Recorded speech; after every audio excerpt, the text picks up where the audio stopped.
recalcitrando contra os aguilhões. Quem passou por isso? Paulo.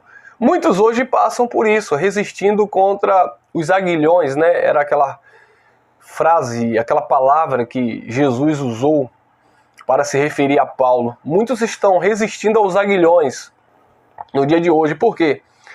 Porque estão ouvindo a palavra da graça, mas não estão dando crédito, sabe? Não tem recebido no Espírito, tem resistido a essa mensagem. E dura coisa é recalcitrar, é resistir contra esses aguilhões. A título de curiosidade, recalcitrar quer dizer resistir, insurgir-se, se rebelar contra uma autoridade. Era o que Paulo estava falando. Paulo estava recalcitrando, né? Paulo estava resistindo a uma autoridade, a saber, Jesus. Demonstrar resistência para não obedecer, reagindo contrário. Isso é a definição de recalcitrar. Demonstrar resistência para não obedecer, resistindo ao contrário. Infelizmente, como eu falei, muitos resistem ao contrário a esta palavra, né? E é por isso que Paulo chamava lá na segunda carta aos Tessalonicenses, né? Paulo, no capítulo 2, no versículo 14 em diante, Paulo fala que os judeus, eles resistiam à mensagem. Eles crucificaram Jesus, mataram os profetas, resistiram à mensagem de Paulo, perseguiam a mensagem, era contra o evangelho. Então eles recalcitravam contra o evangelho, contra a palavra. E Paulo diz, eu queria ter convosco, mas Satanás, né, aquele que luta contra, ou aqueles que são opositores, diabolos, eles resistem ao contrário, eles resistem à mensagem. Então eram os judeus que estavam resistindo à mensagem paulina, o evangelho da graça. E Paulo chama ele, né, usando aquele adjetivo ali, Satanás, adversários, né? Ou em outros textos, dependendo do contexto, Paulo usava essa expressão de diabo, que nós sabemos que é um adjetivo. Então, amados, muitos hoje resistem a essa palavra, estão recalcitrando, sabe?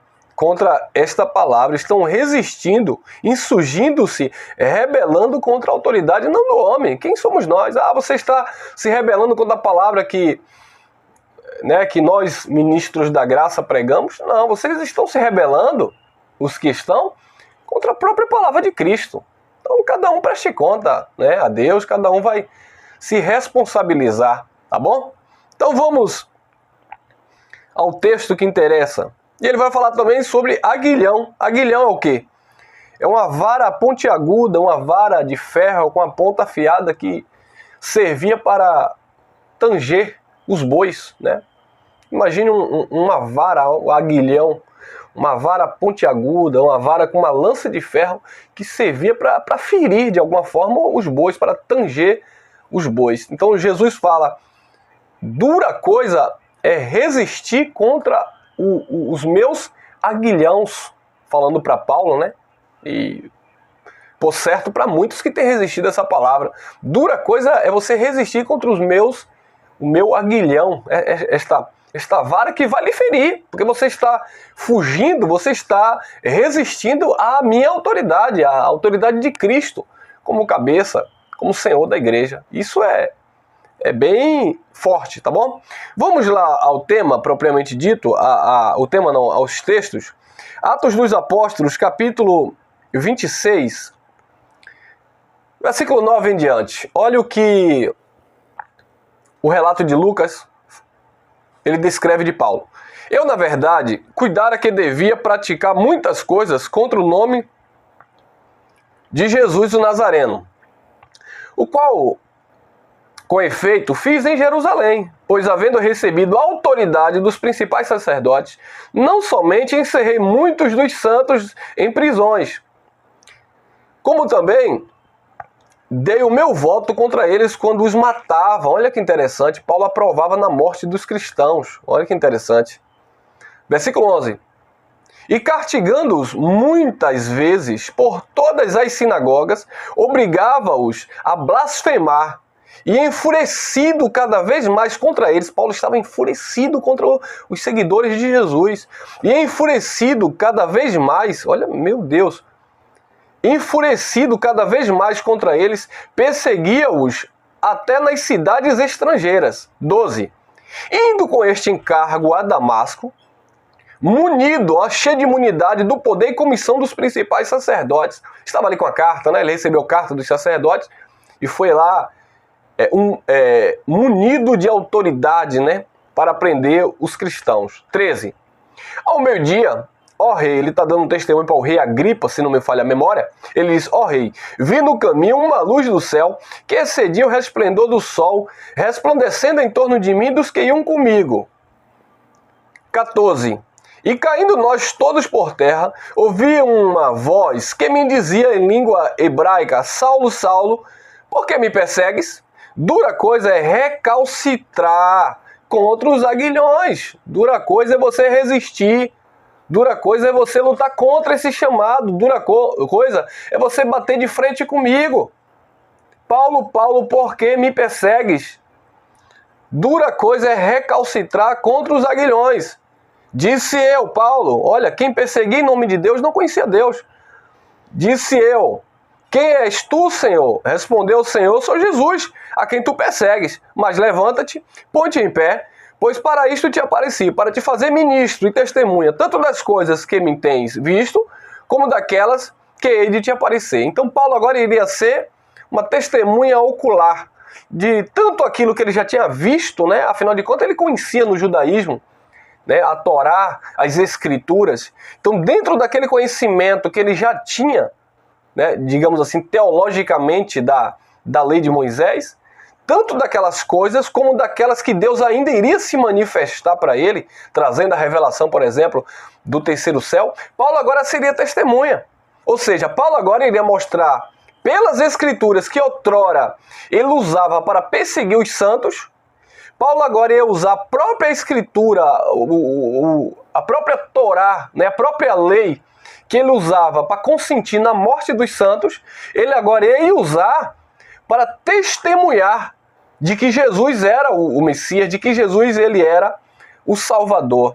Olha que tiro no pé, como nós falamos na nossa última mensagem aí. Paulo teve que dar esse tiro no próprio pé e sair pregando. E diz que quando ele começou a sair pregando, ele confundia as pessoas, porque as pessoas diziam, não era este que perseguia a igreja? Agora ele defende o nome do Senhor, ele se esforçava, né? Se dedicava, se esmerava para defender agora a fé em Cristo Jesus. Mas ele passou por poucas e boas. Já havia uma profecia lá em Atos capítulo 9, que quando Deus manda Ananias orar por ele, né, ele ia voltar a ter a visão, agora a visão espiritual. Ele perdeu ali momentaneamente a visão física, é claro. Depois ele recobrou sim a visão física, mas nós entendemos ali entre linhas que a visão mesmo que despertou em Paulo foi a do Espírito. Ele entendeu ali o chamado, ele parou de resistir, diga-se de passagem, é o mesmo relato. Ele parou de resistir aos aguilhões. Dura coisa é recalcitrar contra os aguilhões, contra a vontade absoluta, soberana do nosso Deus. Então, como eu falei, amados, assim como Paulo ele perseguia a igreja, ele ajudava, dava o seu voto na morte dos irmãos, assim estão hoje, infelizmente, os religiosos, usando a Bíblia, usando o Velho Testamento, mas ao invés de estar edificando a igreja, eles estão perseguindo, matando os filhos de Deus, escravizando, brincando com a fé alheia, sabe? Mandando os filhos de Deus e receber um pseudo óleo ungido de poder, uma água consagrada. Isso é uma brincadeira com o povo de Deus. Mandando o povo de Deus passar noites intermináveis em vigílias, seja em espaço físico, né, como eles chamam de casa de Deus, ou sei lá o quê, ou seja em montes, né, em outros lugares onde supostamente Deus irá se manifestar naqueles ambientes. E aí vem os propósitos, os atos proféticos. Isso é uma brincadeira. Paulo, ele se assegurava em tudo isso, né? Afinal de contas, ele dizia lá na carta aos Filipenses, lá no capítulo 3, versículo 7 em diante, que ele era um fariseu dedicado, zeloso, da tribo de Benjamim. Ele se destacava entre os da sua época, né, como um jovem ali que se esmerava, que desenvolvia bem. Mas quando aprove a Deus, né, que ele recebeu a graça, ele disse que considerou tudo como esterco. Assim aconteceu comigo, aconteceu com você que acompanha esta palavra da graça. Você teve que abrir mão de um sistema religioso, né, anti-evangelho. Eu não vou dizer antibíblico, porque eles têm respaldo bíblico, mas eles não têm o conhecimento do evangelho que nasce na nova aliança. Amados, a cruz foi o divisor de águas. Nós precisamos entender o fim do primeiro pacto definitivamente. Na cruz, espiritualmente acabou, juridicamente acabou lá em volta do ano 70, com a queda do templo, com o fim dos sacrifícios, das cerimônias. A manifestação da vinda do Filho do Homem, a parousia de Jesus sobre as nuvens. Tem gente esperando ainda Jesus voltar, como se fosse no sentido literal, porque o anjo falou que assim como eles viram subir, veriam descer. Mas aqueles que ouviram aquela mensagem entenderam que o descer era descer em forma de glória, era descer em forma de juízo e não em forma literal, como a igreja está esperando ainda. E não entenderam que o Cristo vivo, ele já habita em cada um de nós. Estamos aqui cumprindo um propósito ainda em carne. Quando eu deixar esse tabernáculo, teremos a morada eterna. Essa é a nossa esperança. Seremos como ele é, totalmente despido desse corpo humano, natural, fraco, debilitado, e ser sim revestido da nossa verdadeira identidade, que é espiritual. Promessa essa que já é uma realidade, já estamos nesse estado. Entretanto, esse corpo, né, essa matéria, esse véu impede de desfrutarmos desta glória, tá bom? Então, amados, Paulo, ele resistia, recalcitrava contra este aguilhão, contra esta lança de ponta de ferro, né? Que era a vontade de Deus que estava ali latente no seu espírito, mas na carne ele estava ali defendendo ainda a religião, defendendo os seus preceitos, os seus dogmas, o judaísmo. Assim estão hoje os filhos de Deus. Recebe parte, né, por assim dizer, da palavra, entende alguma coisa, mas depois vai logo consultar carne e sangue, religião. Porque na minha antiga igreja eu fazia isso e parece que estava dando certo, e vocês hoje não têm nenhum tipo de propósito, parece que vocês vivem de qualquer jeito. É uma falácia dessas pessoas que acham, quando nós dizemos que o nosso pastor é Cristo, que estamos submetidos ao cabeça da igreja, que todos nós somos irmãos, somos iguais, eles acham que nós estamos dizendo que estamos vivendo sem compromisso, e alguns entram aí, infelizmente, sem conhecer as nossas vidas, dizer que nós estamos vivendo em pecado, em adultério, em mentira, em engano, simplesmente porque a gente não pratica os atos religiosos que eles fazem, dizendo que estão matando as ações das suas carnes. Não existe isso, amado. Quem a graça só revela, só manifesta quem você sempre foi. Então não use da graça para dar ocasião à carne e dizer que você é livre, não. Porque mesmo no sistema religioso, você sempre teve vontade de fazer o que é errado. Aí chegou na graça, encontrou a liberdade em Cristo, aproveitou, deu ocasião à carne e agora fica julgando quem está ministrando, dizendo que nós vivemos de qualquer jeito. Não é bem assim. Seja responsável pelos seus atos, pelas suas práticas, e não fique julgando quem ministra a palavra da graça dizendo que está pregando liberdade, licenciosidade para dar ocasião à carne. Não é isso, não, amado. Pelo contrário. Falo por mim, falo por muitos irmãos que têm compromisso com a palavra de Deus. São pessoas sinceras, honestas, que subjugaram as vontades, as suas paixões para submeter-se ao Evangelho de Cristo Jesus e não estão aí insurgindo-se contra a verdade, não estão aí lutando, recalcitrando contra os aguilhões, tá bom? Eu vou ler outro texto e nós encerramos em 2 Coríntios capítulo 12. Observe que em Atos, o relato de Lucas diz que Jesus iria aparecer ainda para revelar outras coisas, além daquilo que Paulo já conhecia. Em 2 Coríntios, capítulo 12, o Paulo diz assim, escrevendo, ele diz assim, 7 em diante. E para que não me exaltasse, pelas excelências das revelações, foi-me dado um espinho na carne. O espinho foi na carne, não foi no espírito. No espírito ele estava perfeito. Foi-me dado um espinho na carne, a saber, o mensageiro de Satanás. Ele usa essa expressão, mensageiro oposto, contrário, que me perseguia. E tinha tantos na vida de Paulo, por exemplo, Alexandre o latoeiro, que perseguia, que machucava Paulo. Tinha aqueles outros irmãos contraditores ao evangelho, eram mensageiros, né? De Satanás, os falsos apóstolos que Paulo também cita em 2 Coríntios como mensageiros de Satanás, obreiros fraudulentos. Então era todo um contexto, né, de adversários que havia na vida de Paulo. Em especial ele diz aqui, um mensageiro de Satanás para me esbofetear, a fim de que não me exaltasse demais.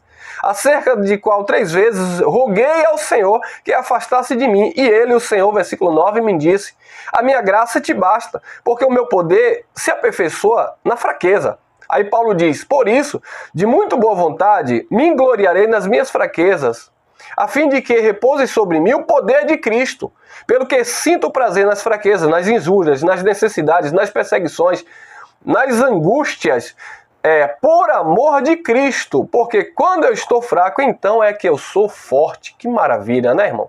Então já havia uma profecia das lutas que Paulo teria no seu ministério, das dificuldades que Paulo teria, né? Porque ele resistiu lá contra os aguilhões, ele recalcitrou contra a vontade de Deus, mas quando ele entendeu que não tinha para onde fugir, que ele de fato tinha que se submeter à voz do Espírito, quando mesmo fala lá na carta aos Hebreus: quando ouvirdes a voz do Espírito, não resistais. Quando ouvir a voz do Senhor, seu Deus, não resista à voz de Deus. E essa voz, Paulo ouviu claramente lá no caminho, né, para Damasco, e ele se sujeitou a esta voz.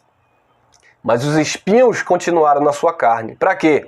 Agora com outro intuito: para que Paulo não se exaltasse. Amados, nós vemos pelas cartas paulinas a sabedoria que esse homem teve, recebeu de Deus, a ponto de o próprio Pedro confessar na segunda carta, 3, 14 a 16 ali, que Paulo tinha uma sabedoria espetacular que Deus havia dado, que muitos distorciam seus escritos, como todas as outras escrituras, para a sua própria perdição. Então o próprio Pedro, os próprios apóstolos ali da circuncisão, reconheciam a sabedoria que tinha Paulo, que havia em Paulo. Não se submetia a muitos por causa do ministério deles, que era um ministério específico para os da circuncisão. E também não tiveram, né, o entendimento aguçado como Paulo teve. Aprove a Deus clarear, iluminar a mente de Paulo, porque o ministério de Paulo era um ministério muito mais excelente, de superior e de melhores promessas, porque era o ministério do Cristo ressuscitado, e Paulo teve esse chamado em especial para os judeus. Costumo dizer que o ministério de Paulo foi o único ministério universal que cobriu tanto os judeus de todo o pacto da lei, como os gentios. Não existe mais um terceiro pacto. O primeiro pacto, ele remiu os judeus, né, debaixo do ministério de condenação e morte, e o mesmo sangue da nova aliança que Jesus estabelece uniu, né, nos aproximou de Deus através desse conhecimento. Então, amados, fica aqui esta pequena palavra: não recalcitre contra os aguilhões, não resista contra a vontade desta graça. Paulo disse a Pedro em Gálatas, capítulo 2, versículo 21, não anula a graça de Deus, porque se a justiça procede da lei, segue-se então que Cristo morreu em vão, e Cristo não morreu em vão, amados. Então, abra os teus olhos, você que está entrando aqui pela primeira vez, você que era um religioso como nós éramos, estávamos ali submetidos a preceitos judaicos, debaixo de normas religiosas. Abre os teus olhos. Você não foi chamado para viver isso, você foi chamado para viver o poder de Deus que nós opera, sem nenhum tipo de cerimonialismo, sem nenhum tipo de misticismo. As pessoas estão, infelizmente, vivendo escravizadas, apoiando a sua fé não em Cristo, não no Senhor, mas em filosofias humanas que nascem dentro das chamadas igrejas, baseando sim nas Escrituras, tendo fundamento nas Escrituras, mas não tendo nenhum tipo de revelação com o Evangelho, nenhum tipo de coerência, né, do Evangelho do Cristo ressuscitado. Então, amados, a palavra é para o nosso espírito. Jesus já dizia: a palavra que eu vos digo são espírito e vida, a carne para nada presta. É em vão a sua luta de tentar fazer morrer uma natureza que não morre, que é uma herança adâmica, que não se converte. O que tem que estar convertido, melhor dizendo, renovado, é o teu espírito, é o teu homem interior, mediante ao conhecimento. E uma vez que esse homem interior está renovado, você vai fazer como Paulo disse lá em 1 Coríntios 9, 27, eu esmurro o meu próprio corpo, essa natureza, para que pregando aos outros, eu não venha a ser reprovado, tá bom? Então isso é interessante a gente atentar para esse aspecto. A carne não se converte. O espírito se renova diariamente pelo conhecimento, pela maturidade, pela fé, pela glória que se manifesta através deste conhecimento que chegou aos nossos corações. E através deste conhecimento nós vamos desenvolvendo a cada dia. Então a graça de Deus é esta peneira, sabe?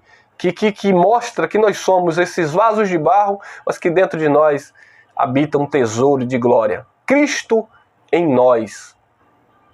Não é nem mais a esperança da glória, porque esta glória já é real. É o que Paulo escreve lá aos Romanos 8:29. Aos que dantes conheceu, a esses também predestinou, aos que predestinou, esses também chamou, e aos que chamou, justificou, e aos que justificou, glorificou. Nós estamos nesse estado de glória em Cristo Jesus, crescendo a cada dia na graça e no conhecimento, tá bom? Graça e paz, um beijo no coração. Voltamos, eu acredito que domingo, com uma mensagem impactante, uma mensagem reveladora, uma mensagem poderosa, uma mensagem para a gente desfrutar aí de um conhecimento genuíno da palavra de Deus como um todo, tá bom? Graça e paz e até a próxima. Obrigado a todos vocês, obrigado a vocês que estão espalhados aí pelos 4 cantos aí deste país, que tem aí ajudado no crescimento deste canal e compartilhando assim as nossas mensagens. Tchau, tchau.